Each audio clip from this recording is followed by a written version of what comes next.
The Lord be with you. I'm Deacon Keith Fournier, and our first reading is from the book of the prophet Isaiah. Let the desert and the dry lands be glad. Let the wasteland rejoice and bloom. Like the asphodel, let it burst into flower. Let it rejoice and sing for joy. The glory of Lebanon is bestowed on it, the splendor of Carmeland Sharon. Then they will see the glory of Yahweh, the splendor of our God. Strengthen all weary hands, steady all trembling knees, and say to the faint-hearted, be strong. Do not be afraid. Here is your God. Vengeance is coming, divine retribution. He is coming to save you. Then the eyes of the blind will be opened, the ears of the deaf unsealed. Then the lame will leap like a deer, and the tongue of the dumb sing for joy. For water will gush in the desert and streams in the wastelands. The parched ground will become a marsh, and the thirsty land springs of water. The lairs where the jackals used to live will become plots of reed and papyrus. And through it will run a road for them, and a highway which will be called the sacred way. The unclean will not be allowed to use it. He will be the one to use this road. The fool will not stray along it. No lion will be there, no ferocious beast set foot on it. Nothing of the sort be found. It will be used by the redeemed. For those whom Yahweh has ransomed will return. They will come to Zion shouting for joy, their heads crowned with joy unending. Rejoicing and gladness will escort them, and sorrow and sighing will take flight.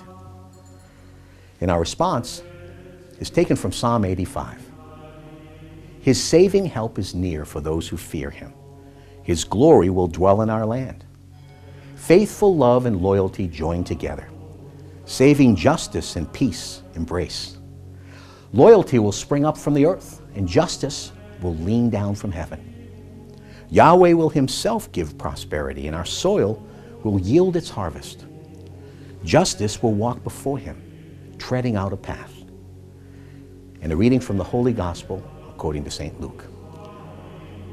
Now it happened that Jesus was teaching one day, and Pharisees and teachers of the law who had come from every village in Galilee, from Judea and from Jerusalem, were sitting there. And the power of the Lord was there, so that he should heal.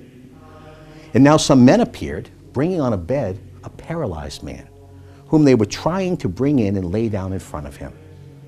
But as they could find no way of getting the man through the crowd, they went up onto the top of the house and lowered him and his stretcher down through the tiles into the middle of the gathering, in front of Jesus. Seeing their faith, he said, "My friend, your sins are forgiven you." The scribes and the Pharisees began to think this over.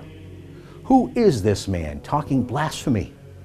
Who but God alone can forgive sins? But Jesus, aware of their thoughts, made them this reply.